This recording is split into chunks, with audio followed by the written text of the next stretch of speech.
In last class, we were learnt about Spurgeon nomenclature. In Spurgeon nomenclature, we were discussed about the different terms used in the Spurgeon, like pitch, circle, diameter, circular pitch, module, diametral pitch. So these are the main important terms in the Spurgeon nomenclature. So pitch circle is nothing but it is a imaginary friction circle. So every Spurgeon is size is based on the pitch circle diameter only.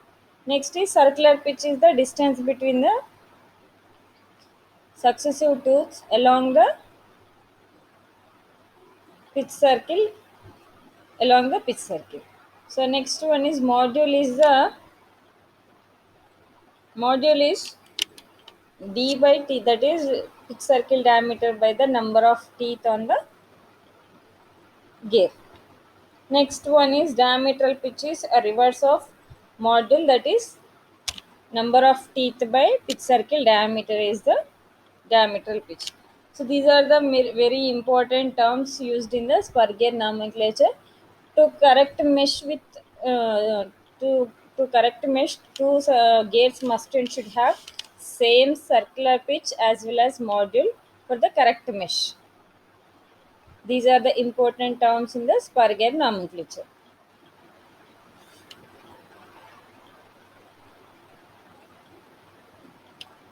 So next one we have seen is different gate trains. See, in that we have discussed about simple gate train and compound gate train. So gate train is nothing but where two or more gates mesh together to transmit power. We call it as gate train. So nothing but combination of two gates to transmit power from one gate to one shaft to another shaft. We call it as gate train. So in gate train we have different types of gate trains like simple gate train, compound gate train, so epicyclic gate train. So in ordinary gate train, so basically there are two types of gate trains. One is ordinary gate train, another one is epicyclic gate train. In ordinary gate train, we have different types like simple gate train, compound gate train, reverted gate train. And what is the difference between the ordinary gate train and epicyclic gate train? In ordinary gate train, both the axes of the gears are fixed. The gears rotate along about the fixed axis. Whereas in the epicyclic gear train, what happens? So one of the gear has a fixed axis. Another gear has an arm which rotates along that fixed axis of the gear. So that is epicyclic gear train. So in ordinary gate train we have simple compound reverted. So in simple gate train what happens is, so each shaft consists of only one gear to transmit power from one gear to one shaft to another shaft. So in a compound gate train each shaft consists of minimum two gears. So then it is compound gate train. Nothing. Oh, sorry. In compound gate train, the middle idler gear ideal shaft consists of two gears, so to transmit power from driver to driven. In simple gear train, to transmit power from driver to driven, the B in between ideal shaft consists of only one gear on the shaft. So this is compound gear train. Reverted gear train is also like compound gear train. So these gear train, simple or ordinary, used where to get the simple gear train is used to get the desired rotation, driver rotation, like direction of rotation. If the driver is rotating clockwise, to get the driven rotating clockwise we need to use odd number of gears in between the driver and driven. For the opposite direction we need to use the even number gear ideal gears to get opposite direct rotation. So this is about the gear trends. So in the gear trends, very important terms are gear ratio and velocity ratio. So gear ratio is nothing but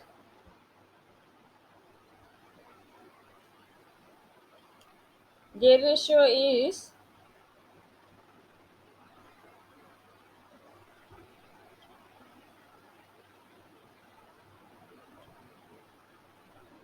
the ratio of larger number of teeth to the smaller number of teeth is called gear ratio. Velocity ratio is peripheral speed of driver by peripheral speed of driven is the speed of the driver by speed of the driven is the velocity ratio. And train value is the opposite to the velocity ratio, that is angular speed of driven by driver is the train value.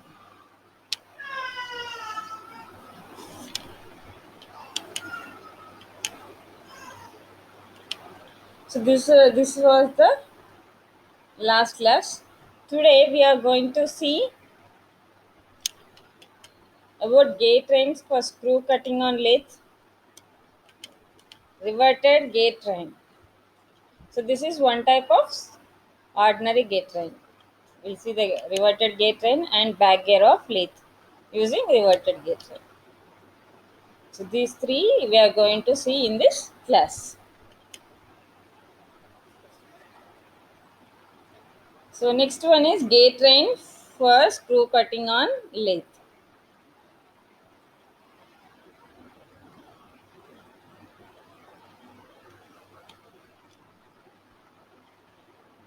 So here this is the gear train we use to get thread cutting on the surface of the cylindrical object. Nothing but producing threads on a cylindrical or conical surface by feeding tool longitudinally. By moving the tool longitudinally, so we need to get the threads on a cylindrical surface. So to get this, we use here gate train. Here we are using simple gate train. So how it will be achieved, we'll see in this. So here thread cutting is a process of producing helical grooves on cylindrical component. So nothing but thread cutting is nothing but to produce a helical grooves on a cylindrical component.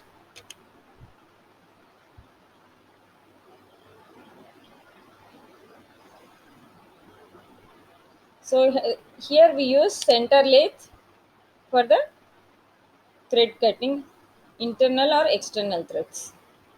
To make internal threads or external threads, we use center lathe for this operation. In this,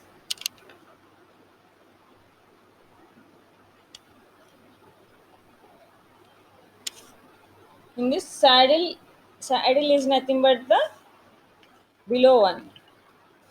So this one is saddle.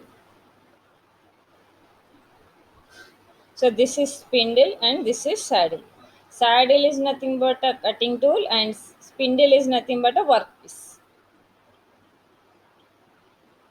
So this saddle receives motion from lead screw which has a definite pitch.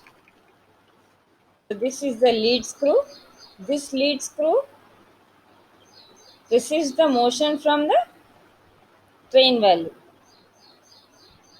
gate train. So this saddle receives motion from lead screw. This has a lead screw. This receives the motion from lead screw. Lead screw has definite pitch, that is PL.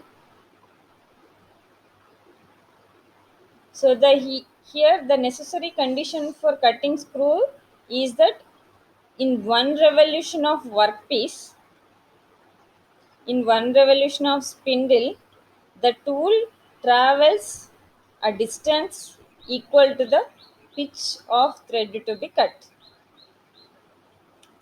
So to get this PC pitch on the workpiece in one revolution, The saddle moves longitudinally is equal to the pitch of the thread to be cut. So this in one revolution, how much distance it travels is nothing but the pitch of the thread to be cut on the cylindrical surface. That is a very important condition for the thread cutting.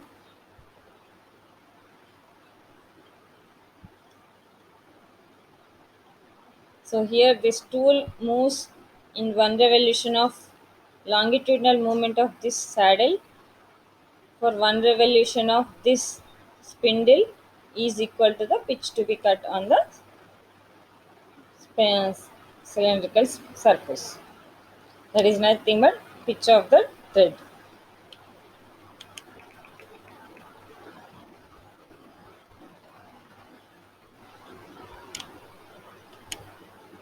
So this is achieved by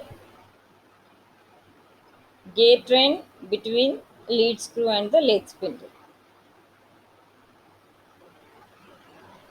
So for this, the definite gear ratio between the longitudinal speed and rotation of headstock spindle should be find out. So to get that exact gear ratio, to get that exact to get this condition, this is achieved by definite gear ratio between the longitudinal speed and the rotation of the headstock. Longitudinal distance traveled by the spindle and the rotation of headstock, the relation gear ratio between these two is important for getting the exact pitch. For the set of change gears are to be introduced between the headstock, spindle and lead screw. For this, a set of change gears are to be introduced between the headstock, spindle and lead screw. Here, gear ratio for cutting screw threads may be given as gear ratio equal to pitch to be cut by pitch of the lead screw.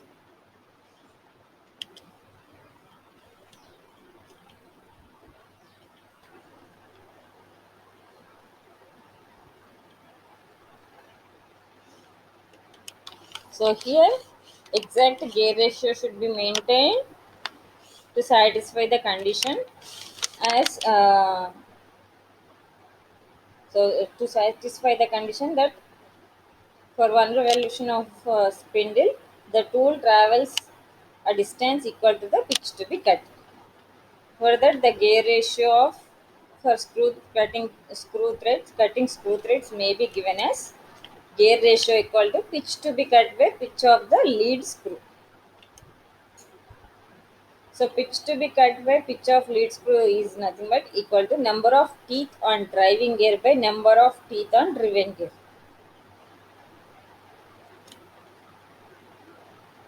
So gear ratio equal to number of teeth on driving gear by number of teeth on driven gear is the gear ratio for cutting screw threads on lathe. For multi-start, it is a single start. For multi-start, gear ratio equal to number of starts into pitch to be cut by pitch of the lead screw. So multi-start is nothing but if we are tightening the nut on the bolt for one revolution, how much threads move is called multi-start. If one thread will move forward, then it is single start. If two threads move forward for one revolution of nut, then it is two start. In that way, end start will be there. For that, a gear ratio equal to number of starts into pitch to be cut by pitch of lead screw. So that is equal to driving gear teeth by driven gear teeth.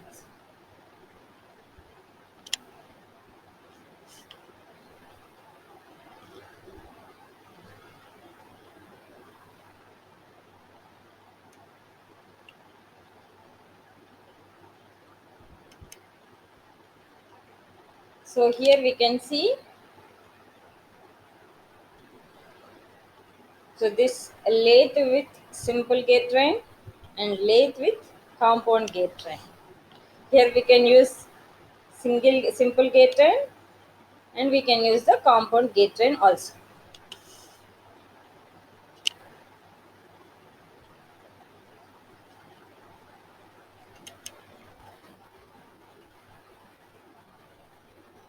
Here driver and driven gears are connected by means of ideal gear which has not effect in the gear ratio. So for cutting, the threads may be cut either right hand threads or left hand threads. So if the nut moves on bolt in right direction, if it is tight, then it is right hand threads. If the nut rotates in anti-clockwise, then on the bolt, then it tight, then it is left hand threads. So we have two threads. One is right hand thread, another one is left hand thread.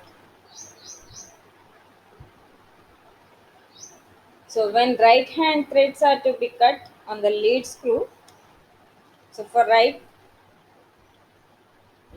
hand threads, have to be cut on the workpiece. The tool must travel towards the headstock, or for left hand threads move towards tailstock.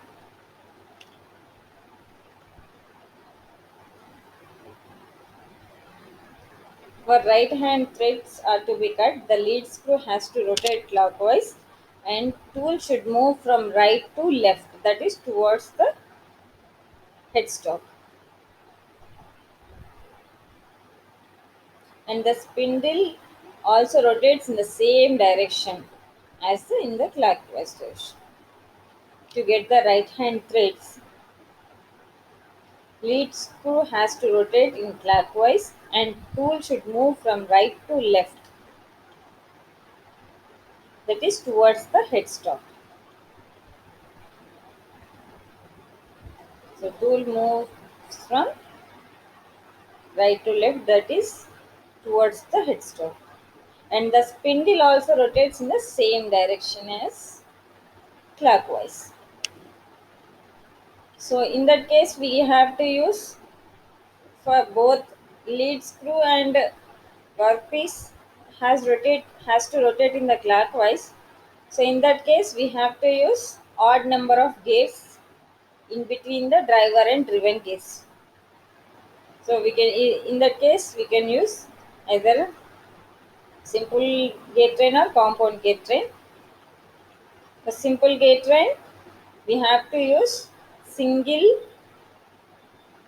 gear, single ideal gear between the driver and driven, or odd number of gears has to be used to get the right hand threads.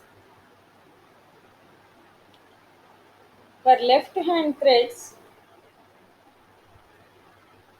it is vice versa. The spindle rotates in clockwise direction and lead screw rotates in anti-clockwise direction. The tool moves towards the tailstock, left to right. For right hand threads, it travels from right to left. For the left hand threads, it is left to right, that is towards the tailstock it has to move.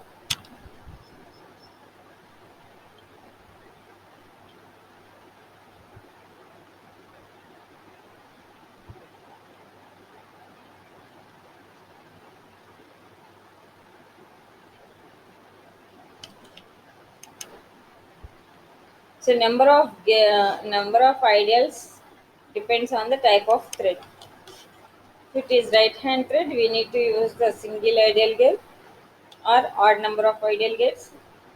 For left hand threads, we need to use even number of gears. For right hand threads, one ideal gear or simple or compound is used between the driver and driven.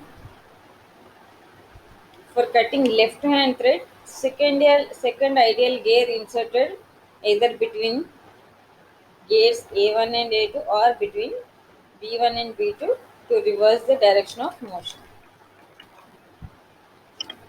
So in this case, we can use one more ideal gear in between B1 and B2 or in between A1 and A2 to get the opposite direction of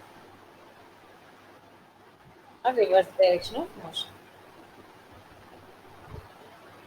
Here change gears are selected from standard set of gears ranging from 20 to 120 teeth with an interval of 5. So here gears are selected. At standard set of gears are ranged from 20 to 120 teeth with in interval of 5 teeth. Like if we use minimum of teeth must and should be 20 and maximum of 120 teeth. So in between we can select the gears like 20, 25, 30, 35 in that. So in this way the gears will be available for the change of gears.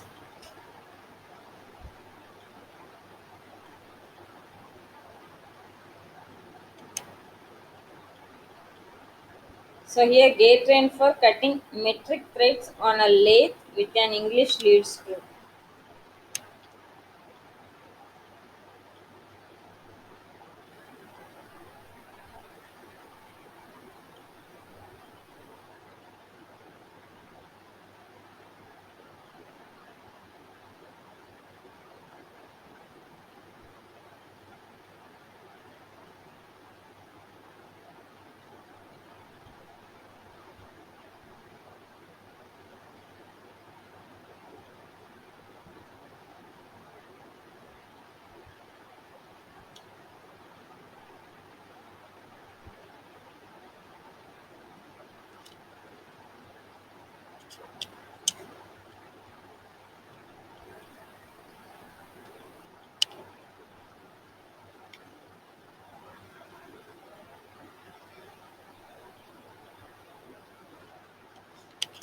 So here gate train for cutting metric threads on a lathe with an lead screw.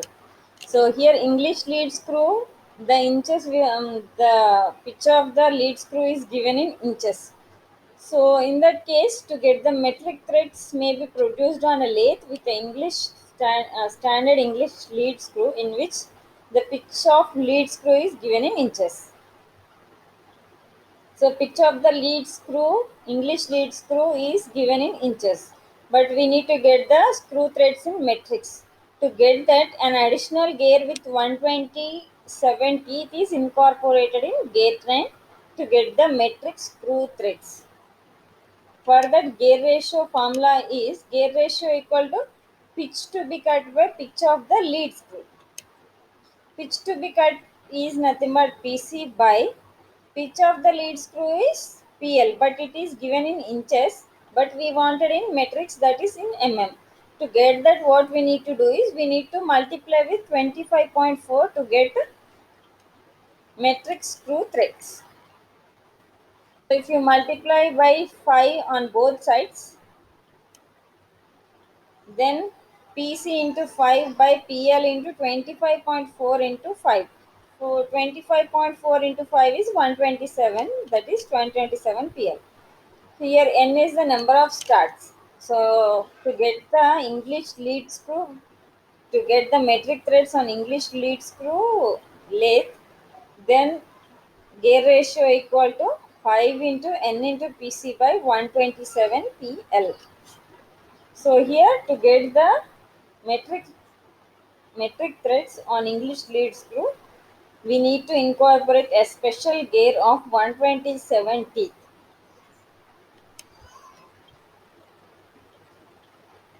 So here find the change gears to cut right hand threads of 1.5 mm pitch if the lead screw has 6 mm pitch.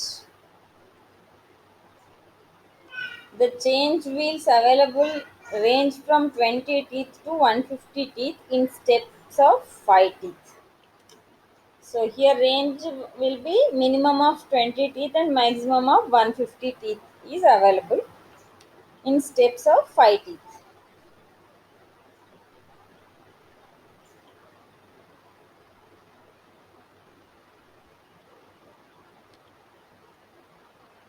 So in that case,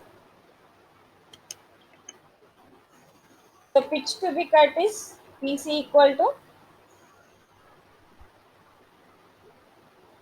1.5 and pitch of the lead screw PL is 60 mm. The gear ratio is PC by PL, that is 1.5 by 6.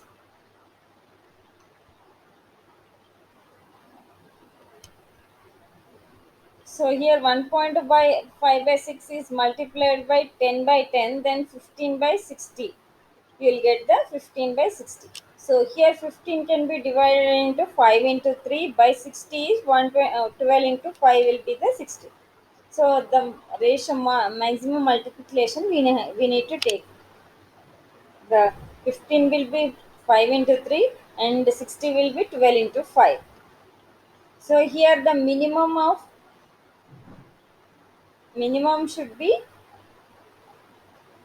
20 and maximum should be 150. Maximum will not cross the 150 and minimum should not cross the 20. So that's why. So here 5 is multiplied by 5, then it is 25. Below 12 into 5, it is 60. And 3 is multiplied with the 15, then it is 45. And 5 is multiplied by 15, that is 75. So here we need to follow the conditions terms like minimum of the gate teeth must and should be 20, more than 20, and it should have the step of 5 like 20, 25, 30, 35. Like this we need to calculate the given formula so that we'll get the gear number of gears. So here this is a compound gear train. So here we can see the compound gear train A1, A2, B1, B2.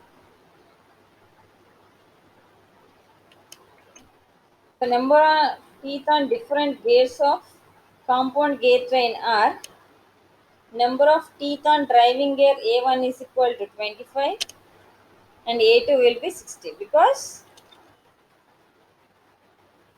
so above product of driver by product of driven. So A1 will be 25, A2 will be 60, B1 will be 45 and B2 will be 75.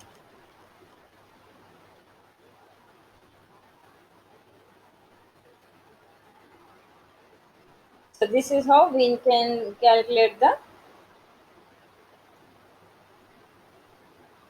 approximate number of teeth on driving and driven gears.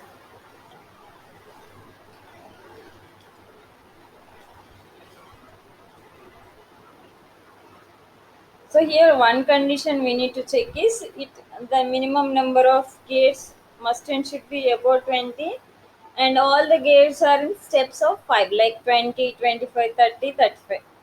Based on that minimum we can calculate using the given pitch of the screw to be cut by pitch of the lead screw.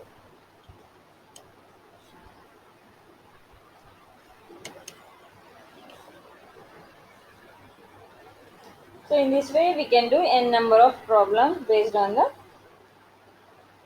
given data. Here the gear ratio will be n into PC by PL. So here we see the reverted gear train. So gear, it is also like compound gear train. So it is a special type of compound gear train in which the driver and driven gears are mounted on coaxial shafts.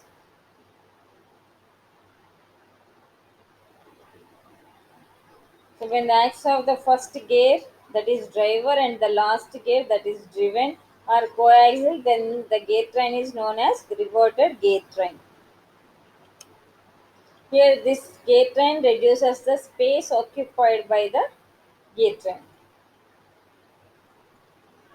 So it reduces the space occupied. So here we can use this reverted gate train in back gear of lathe, automobile gearboxes, and clocks. In clocks, where the minute and hour hand shafts are coaxial. So here we can see the reverted gear train. Here A is the driver and B is driven gear. A is driver gear.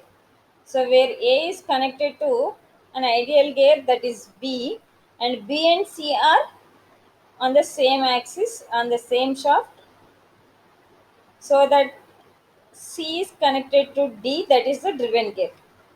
So driver and driven gear are coaxial on the same axis. Driver and driven gear are on the same axis.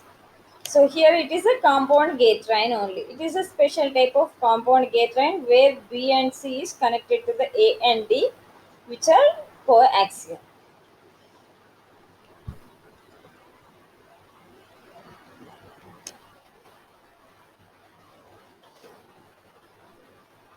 So here we see that gear A drives B, gear B in opposite direction. Since B and C are mounted on the same shaft, therefore they are form a compound gear. So B and C are compound gears. B and C are compound gears.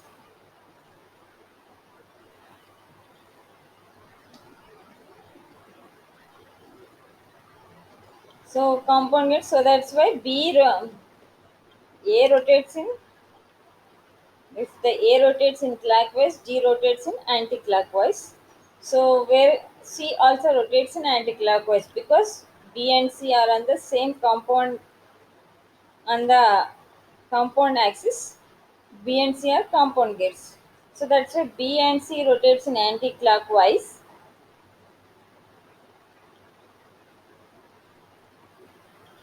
So here C drives the gear D in the same direction as that of gear A. So thus we see that in this train, the motion of the first gear and the last gear is same. The reverted gear trains are used mostly in sliding gearbox automobiles, lathe, bag gates, industrial speed reducers, and in clocks. So we use this type of gear trains.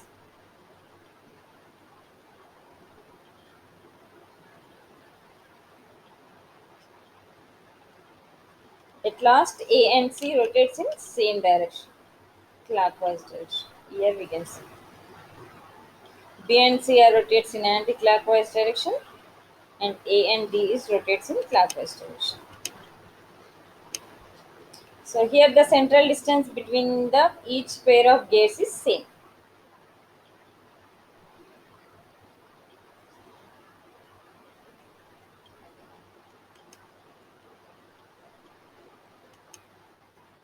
So now the central distance C equal to dA plus dB by 2 equal to dC plus dD by 2. So here dA can be right module equal to d by t, so that d equal to module into the number of teeth on the gear.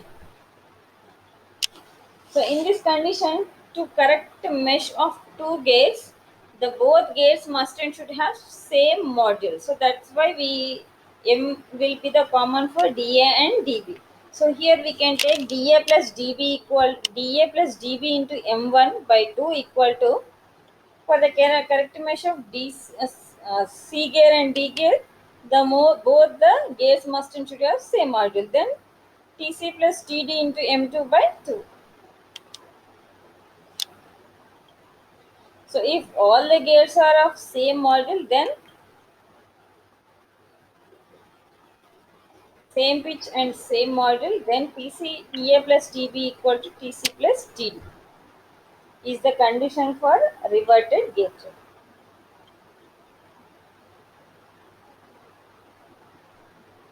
For reverted gear train, the very important condition is TA plus TB equal to TC plus TD.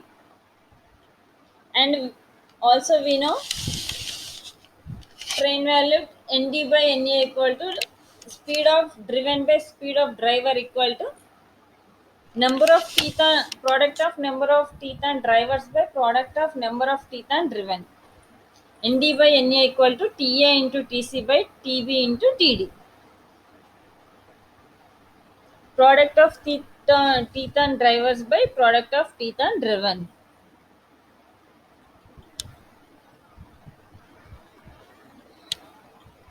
So this is the condition for reverted gate train.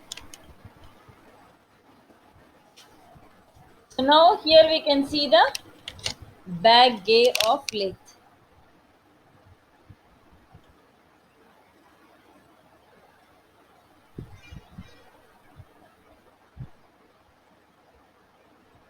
So this is the arrangement of back gear of lathe. Back gear of lathe. To get different speeds, we use this back gear of lathe.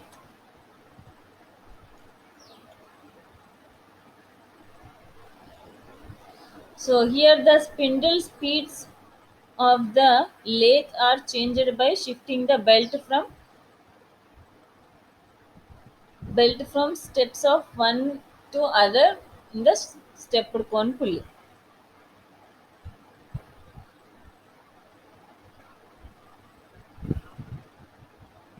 And by engaging or disengaging the back gear.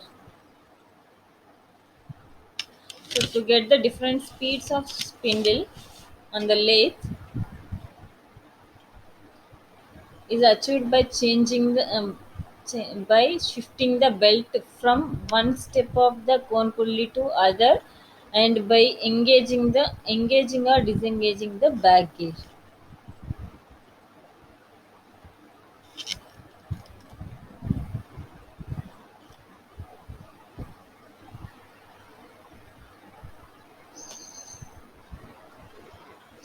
So here we can see the shaft is the spindle of the lathe.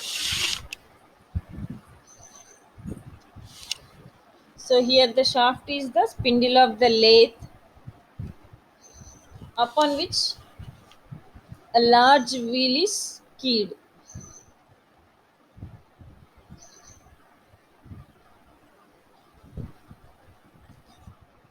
So here shaft is the spindle of the lathe. So upon which the larger gear D is keyed to this shaft. So when the larger gear D rotates, automatically shafts rotates. So to get the different speeds, we need to shift the belt from one step of the cone pulley to another step of the cone pulley. So here this is the cone pulley which has three number of steps. E will be the cone pulley which is attached to the gear A. So here gear A is attached to this cone pulley fixed. So the stepped cone pulley E and pinion A rotates freely on the spindle. So this cone pulley is not attached to the spindle, it is free to rotate. So there is no attachment between there is a relative motion between pulley and shaft because those two are not attached. Both will rotate with different speeds. So here gear B and C is a compound gear train, and which are mesh with A. B is mesh with A pinion. So gear B is mesh with pinion A and C is mesh with D, larger pulley, when the back gear is engaged. So when the back gear is engaged, B is in contact with A and C will be in contact with the D. So when cone pulley rotates, automatically A rotates. So when A rotates, A is attached to B. So then B rotates. When B rotates, B and C are on the same shaft. So that's why C will also rotate. So C is meshed with the D, then D will rotate. In this way, the power is transmitted from cone pulley to driven gear D using back gear. When the back gear is engaged, this process will happen. So when back gear is disengaged, so B and C moved away from the cone pulley. So B and C gears are moved away from the cone pulley. In that case, B and A and B is not in contact, and C and D is also in not contact. So here, how the power transmission takes place means, so the directly cone pulley is locked to the gear D using this lock pin. So when the back gear is not engaged, the power transmission takes place directly by attaching the cone pulley to gear D, driven gear, by using the lock pin. So in that case, we get the direct speeds of cone pulley to the driver gear D. In that way, spindle will also rotate.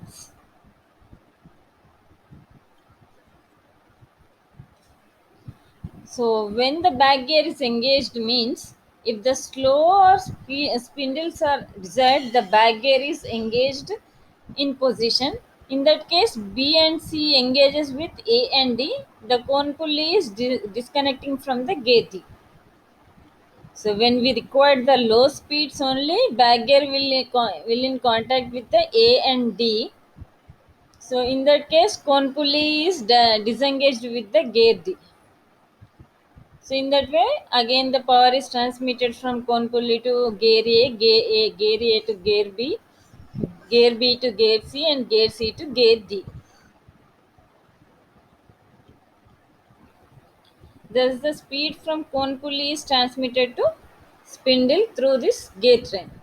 The back gear is generally engaged during the thread cutting and for turning larger diameter work or for heavier cuts. So this back gear is engaged when we need to require the larger diameter work or heavier cut are there, then only back gear will be engaged.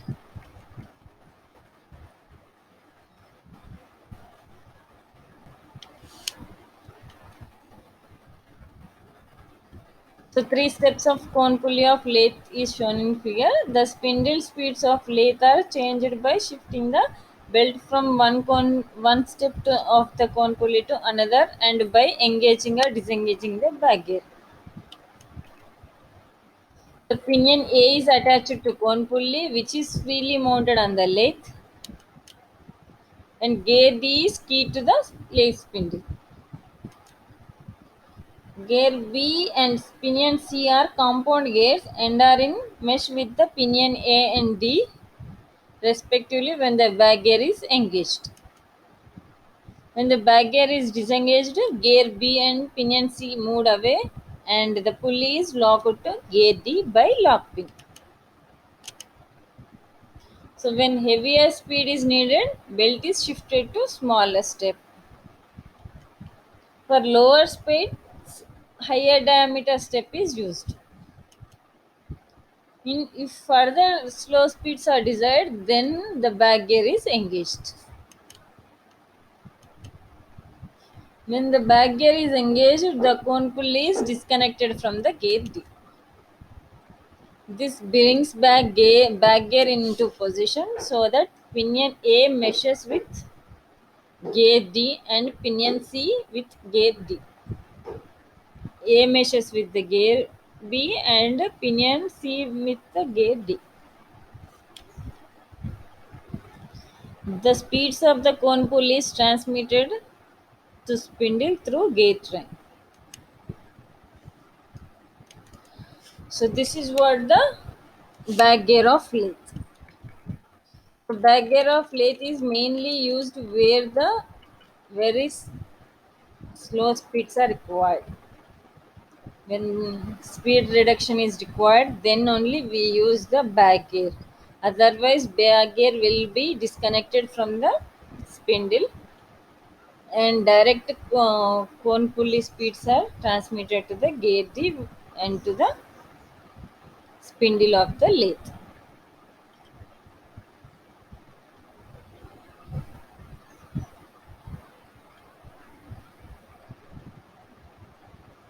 So this is the back gear of lathe.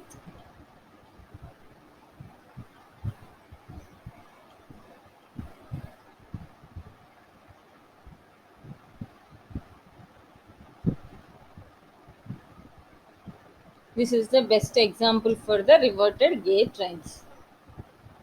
So in this reverted gate train, it so the space occupied will be reduced. So in this, we can see the driver and driven gears are on the same axis. So this way we can achieve the slow speeds using the back gear of lathe.